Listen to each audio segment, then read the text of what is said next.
Se Deus é bom, por que você está reclamando? Eu acho que nós estamos vivendo hoje uma epidemia de murmuração, de insatisfação. E o pessoal que cuida das minhas redes aí, abriu umas caixinhas de perguntas lá que eu fico doido, porque as perguntas que vêm, quero morrer, o que vai ser de nós agora? As pessoas estão perdidas. Às vezes, essa insatisfação gera agressividade. As pessoas estão ferindo umas às outras sem nenhuma necessidade. Então, hoje nós vamos aprender um pouquinho sobre contentamento. Contentamento. Olha para o seu marido aí e pergunta: você viu satisfeito, meu marido? Não. Tá vendo? Primeiro teste. Vamos abrir Filipenses capítulo 4, a partir do versículo 10.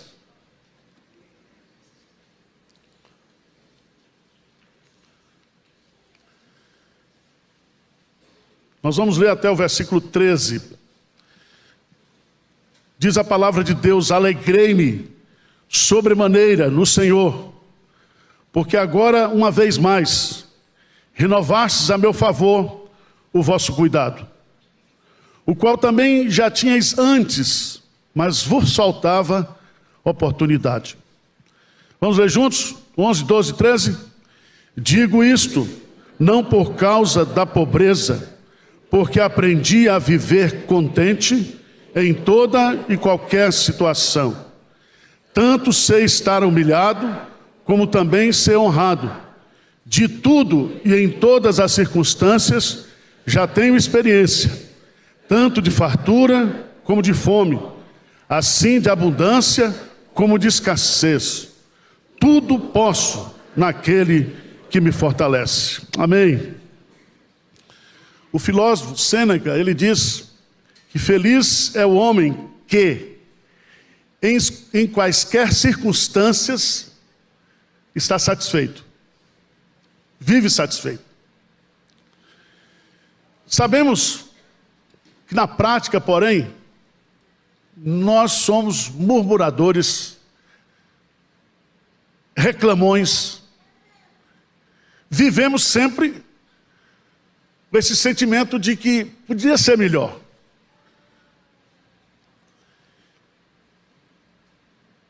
A Bíblia chama esse sentimento de insatisfação de murmuração. E a Bíblia diz que a murmuração é um pecado. Porque quando você murmura contra Deus, contra a bondade de Deus. E você está dizendo que Deus não está cuidando de você direito, que Deus não está dando o que você precisa. Então, eu e você precisamos tratar desse pecado que está no nosso coração. Sabe por quê? Porque ele é contagiante.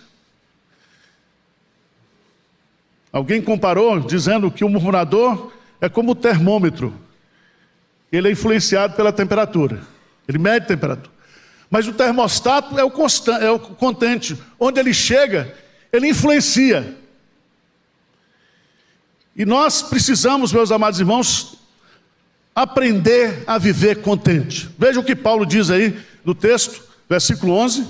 Porque aprendi a viver contente em toda e qualquer situação. Ele não disse que ele nasceu contente. Eu falei ontem para os idosos aqui. Você nasce descontente, porque ao nascer, a primeira coisa que você recebe é um tapa na bunda do médico para você chorar. Você estava lá, quietinho, bem nutrido, confortavelmente do útero, e você sai, você estreia na vida. E a vida é um vale de lutas, de sofrimentos. Por isso que Paulo disse: eu aprendi a viver contente. O que é contentamento? Primeira pergunta, quando Paulo diz: aprendi a viver contente. O que significa essa palavra contente? No grego, a palavra autarquês significa autossuficiência, contentamento. Significa o sentimento de satisfação por tudo aquilo que você tem, por tudo aquilo que você é, por tudo aquilo que está acontecendo na sua vida. E Paulo aqui, ele diz que ele aprendeu a viver contente em toda e qualquer situação, e ele vai colocar aqui situações extremas. Tanto ser estar humilhado, como também ser o quê? Honrado. Ele diz, de tudo, e em todas as circunstâncias já tem o quê? Experiência. Ou seja, eu não somente sei, eu não somente aprendi, mas eu aprendi na prática, de forma vivencial, em todas as circunstâncias extremas. Eu já passei por isso e aprendi a viver contente. Mas Paulo é Paulo, Arival é Arival, eu não aprendi nada.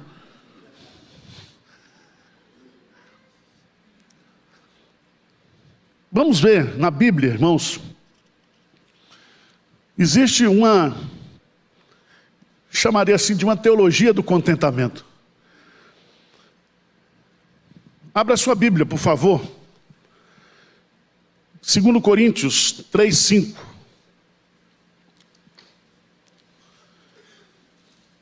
Veja o que esse texto nos diz.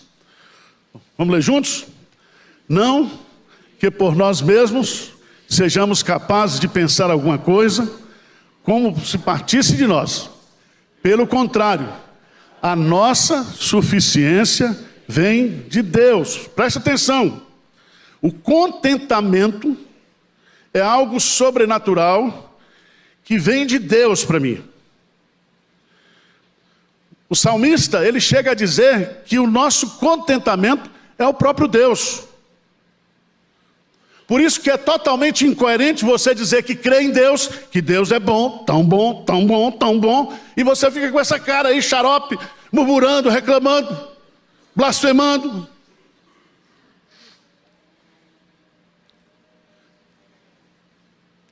Lá no Salmo 73, versículo 25. O salmista Asaf, que era músico, professor de música, o que ele diz aí? Olha aí na tela. Ele diz assim: quem mais tenho eu no céu?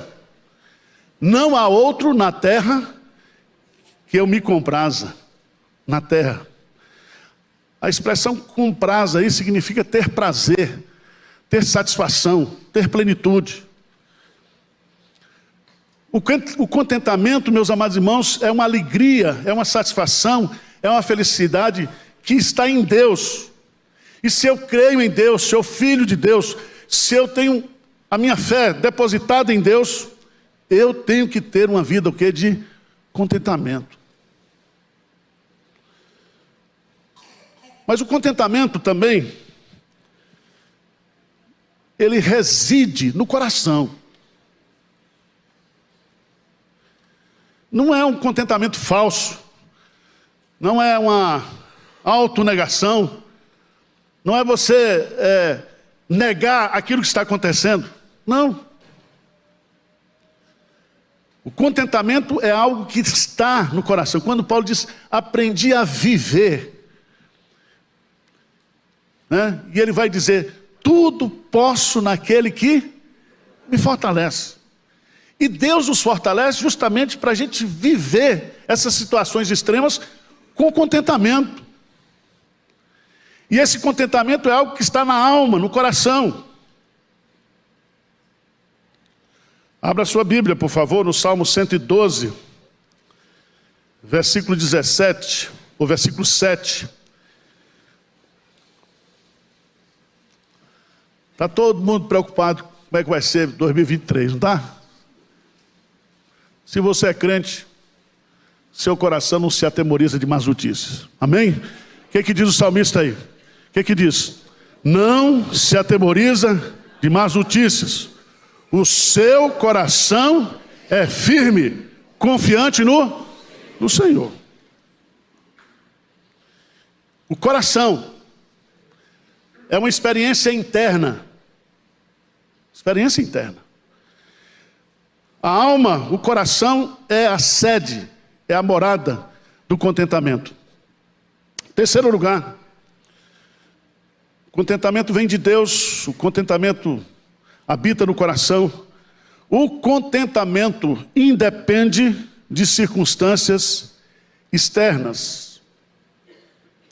As circunstâncias externas, elas podem produzir reações emocionais em mim e você.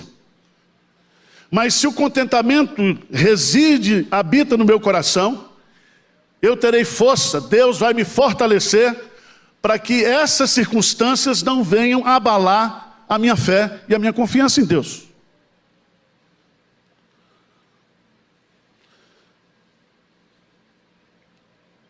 O contentamento espiritual não depende de circunstâncias exteriores. Vamos ler um versículo aí, para você aprender isso aí. Abacuque, capítulo 3, versos 17 e 18. Você vai ficar com esse versículo essa semana, tá? Abacuque 3, 17. Vamos ler até o 19, vamos lá, 17 a 19. Vamos ler, bem forte. Abacuque 3, 17 a 19. O que diz? Ainda que a figueira não floresça, nem haja fruto na vide, o produto da oliveira minta, e os campos não produzam mantimento, as ovelhas sejam arrebatadas do aprisco, e nos currais não haja gado. Todavia eu me alegro no Senhor, exulto no Deus da minha... O Senhor Deus é a minha fortaleza, e faz os meus pés como os da corça, e me faz andar altaneiramente. Amém? Então, toma posse desse versículo aí, tá certo? Descansa seu coração. Descansa seu coração. Mas o texto, irmãos, diz o seguinte: aprendi a viver contente. Eu sei que o contentamento vem de Deus, eu sei que o contentamento habita no coração. Eu sei que o contentamento ele é ultra circunstancial, mas como é que eu aprendo? Tá certo? Porque se eu falar de contentamento, vamos dar aqui uns passos para vocês aí, para vocês entenderem. Pastor, e como é que eu coloco isso em prática?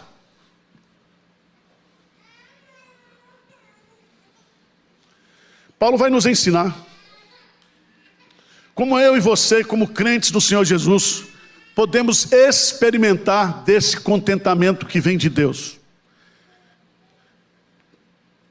Veja, Paulo vai nos ensinar no versículo 10, Paulo diz assim: alegrei-me sobremaneira no Senhor, porque agora uma vez mais renovastes a meu favor o vosso cuidado, o qual também já tinhais antes, mas vos faltava o quê? Oportunidade. Irmãos, primeiro passo, primeiro segredo para viver uma vida contente é ter um coração o quê? Agradecido. Você tem que aprender aquilo que a Bíblia diz: em tudo dai graças. Nós temos que olhar para a nossa vida e ver que existem centenas e dezenas de razões na minha vida para eu e você, nós vivermos agradecidos a Deus.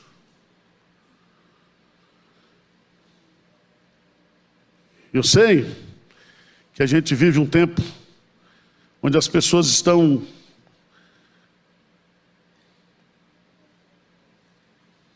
praticando aquilo que a Bíblia fala, desafeiçoados. Nos últimos dias, as pessoas serão desafeiçoadas e as pessoas serão ingratas.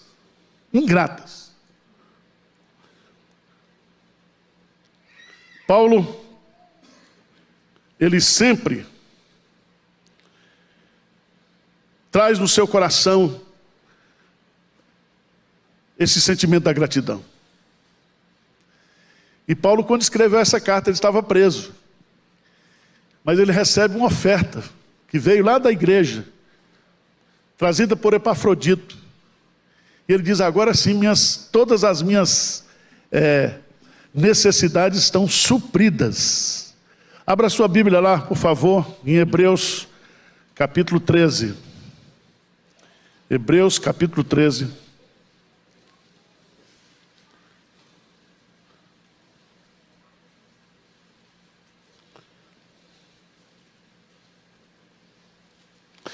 Versos 5 a 6.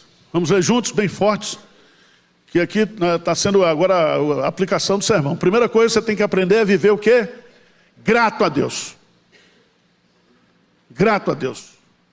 Agradeça a Deus que você levantou hoje. Você foi para o banheiro andando, tomou banho, botou uma roupa, entrou no carro, veio para a igreja.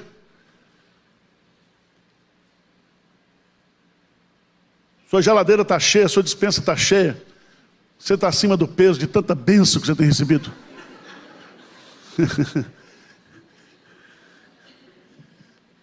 Vamos ler juntos aí? Hebreus 13, versos 5 a 6. O que diz?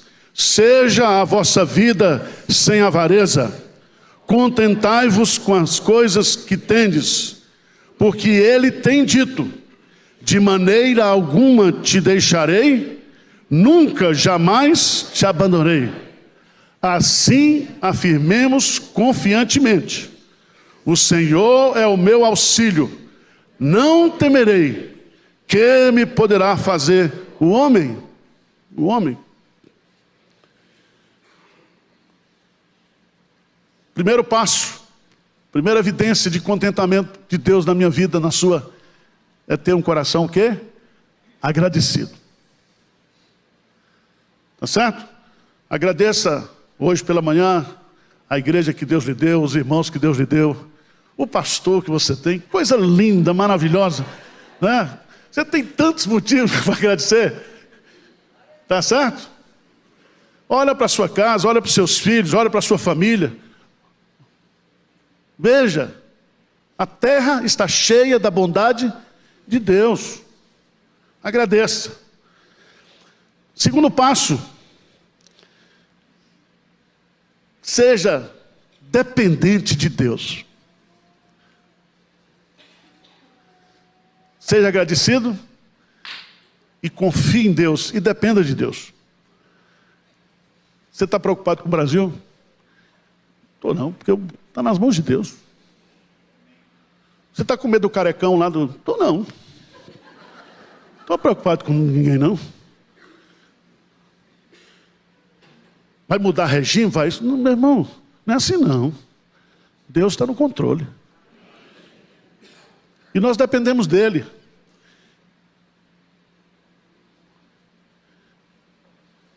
Você passou a noite dormindo. E Deus estava trabalhando para aqueles que nele esperam. Uma das grandes dificuldades que a gente vive é que a gente não crê e não depende da providência de Deus. Às vezes nós murmuramos, nos reclamamos, justamente porque a gente não entende que Deus e que todas as coisas cooperam para o bem daqueles que amam a Deus.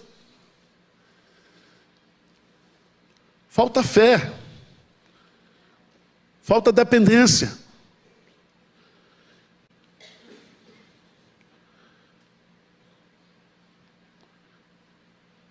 Mateus 6,33 diz assim: buscai, pois, em primeiro lugar, o reino de Deus e a sua, e todas as demais coisas vos serão o quê?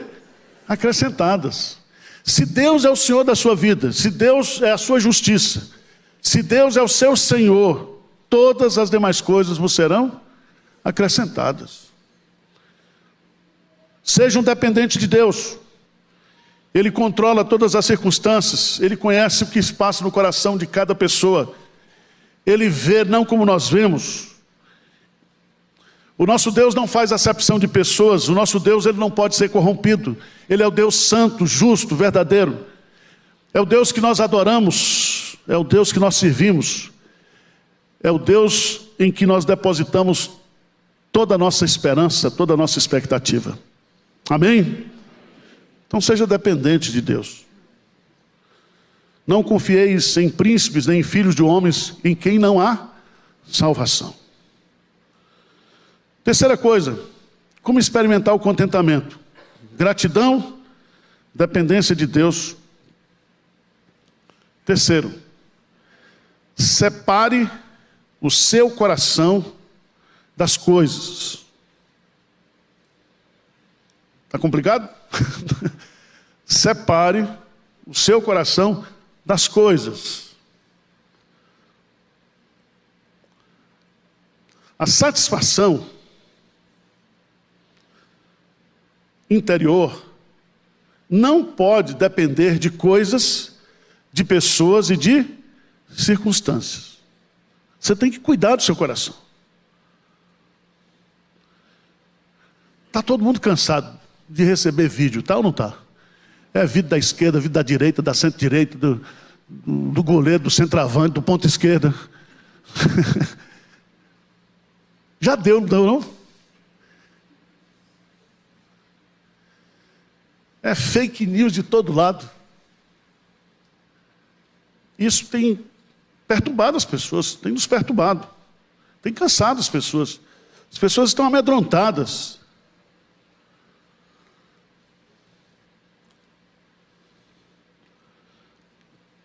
Paulo declara que o seu interesse pelos filipenses não era dos donativos deles, das coisas, das ofertas que eles traziam para Paulo. Ele diz aí, no versículo 17 de Filipenses 4, não que eu procure o donativo, mas o que realmente me interessa é o fruto que aumente o vosso crédito. Ou seja, eu não estou interessado no que você me dá, mas eu fico feliz porque quando você dá, o seu crédito aumenta no banco celestial. Quanto mais generosos vocês são, mais abençoados vocês serão. Versículo 19, vamos ler juntos, por favor. Filipenses 4,19, o que é que diz? E o meu Deus, segundo a sua riqueza em glória, há de suprir em Cristo Jesus cada uma de vossas necessidades. Amém. Tire o seu coração das coisas, coloque o seu coração em Deus. Cuide da sua vida pessoal, do seu relacionamento pessoal com Deus, da sua vida de oração, de culto. Eu quero concluir, irmãos.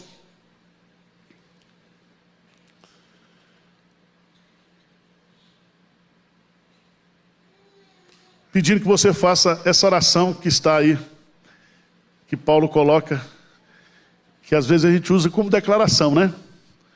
Que está no versículo 13. Tudo posso naquele que me fortalece. Eu não posso tudo sozinho. Mas eu posso. Mas se Ele me fortalecer, se Ele derrama a sua força na minha fraqueza, eu posso tudo. Amém? A gente pode passar por todas as circunstâncias. Ele está conosco, Ele nos fortalece. E aqui não é somente as circunstâncias boas, não. São as circunstâncias extremas. Extremas. Essa semana eu atendi aqui na igreja um caso de uma irmã nossa, Ana. O filho dela de 42 anos. Está com a esposa com câncer. Vai fazer a cirurgia. Ele teve um surto psicótico. Entrou com um cinto dentro do quarto do banheiro. Eu orei por ele por telefone, viva voz. Hoje cedo ele foi internado. Tá bom, tá voltando.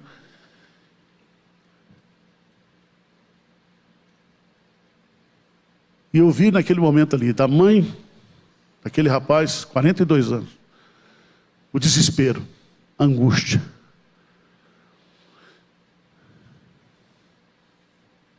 Não faz mal você dizer que está mal, tá? Quando estiver mal, diga, estou mal mesmo. Não fica com essa pose de crente, de Mona Lisa, que é aquele riso sarcástico. Se você está mal, não tem problema não. Nós estamos aqui para lhe ajudar. Orar por você, animar você. Ajudar você a carregar o seu fardo. Nós precisamos criar essa cultura de cuidado uns pelos outros. De entender a luta do outro, o problema do outro. Por isso que eu e você, nós podemos fazer essa oração todo dia. Tudo posso naquele que me fortalece. Deus, me dê força para eu ter contentamento. Me dê força para eu enfrentar esses problemas. Me dê força, Senhor, para esperar o teu tempo, a tua hora. Me dê força. Amém? Então, eu me esforcei, tá? Para animar vocês. Eu espero que o Espírito Santo use a palavra dele nesta manhã. Vamos ficar de pé para a gente só recitar o versículo 11 de Filipenses 4, 4:11. O que ele diz? Digo isto não por causa da pobreza, porque aprendi a viver contente em toda e qualquer situação. Amém? Se nesse Natal você não puder comer um queijo do reino, compra um queijo de copo. Se não puder comer bacalhau, come uma sardinha de primeira. Mas que nada, nesse final de ano, venha roubar a nossa alegria. Amém? Senhor Deus, derrama alegria no coração do teu povo. O Senhor sabe que nós somos complicados, somos difíceis, pecadores, murmuradores, questionadores. Mas ajuda-nos, Pai. Ajuda-nos a passar por essa situação que nós estamos vivendo hoje, com alegria, com confiança, com ternura, Senhor, com mansidão, com esperança, Senhor. Venha sarar o nosso coração nessa manhã de toda amargura, de toda frieza, de toda reclamação, Senhor. Ajuda-nos, ó Deus, a levar a vida com mais leveza, com mais alegria, com mais gozo, com mais prazer, com mais satisfação, com mais amizade, com mais carinho. Venha nos curar nessa manhã, venha nos sarar, no poder do teu Santo Espírito, no poder que há no sangue de Jesus. Amém. Pode sentar, irmãos. Convido os presbíteros para vir à frente.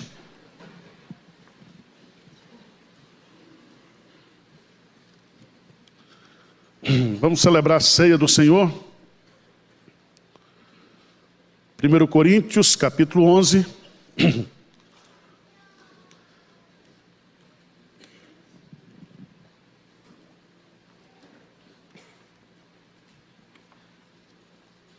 O apóstolo Paulo diz assim: porque eu recebi do Senhor, a partir do versículo 23.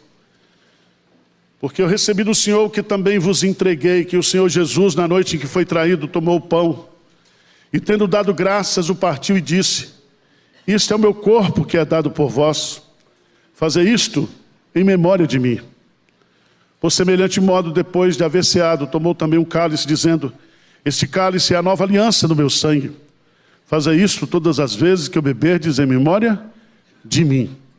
Porque todas as vezes que comerdes este pão e beberdes o cálice, anunciais a morte do Senhor, até que ele venha.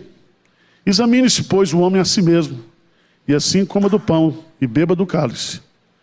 Pois quem come e bebe sem discernir o corpo, come e bebe juízo para si. Esse sacramento foi instituído por Jesus Cristo, justamente para que a gente reatualize a nossa salvação, que a gente recomece uma vida de maior comunhão. Por isso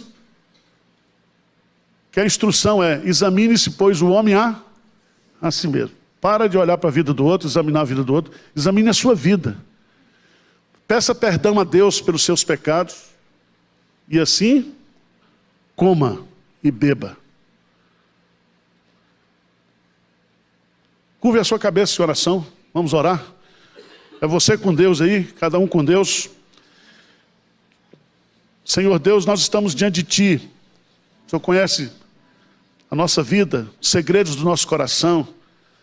O Senhor sabe onde nós andamos, o que pensamos, o que fazemos. Não há nada oculto, encoberto aos Teus olhos.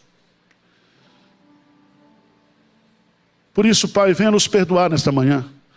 Venha nos purificar de todo o pecado. Nós nos arrependemos e nós confessamos a Ti os nossos erros, as nossas omissões, as nossas fraquezas.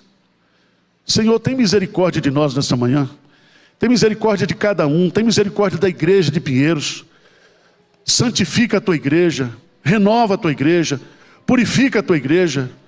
A começar na minha vida, na vida de cada um aqui. Que a santificação seja um processo contínuo, Senhor. Que o Senhor nos limpe, nos purifique, nos lave. Que o Senhor não nos deixe cair em tentação. Que o Senhor nos ajude a fugir do mal. Que o Senhor venha nesta manhã renovar a nossa fé, a nossa esperança, nos perdoar, nos limpar. E que o Senhor coloque cânticos de livramento na nossa boca nesta manhã. É a nossa oração em nome de Jesus. Amém. Editoraezion.com.br. Ezion, a sua editora missionária.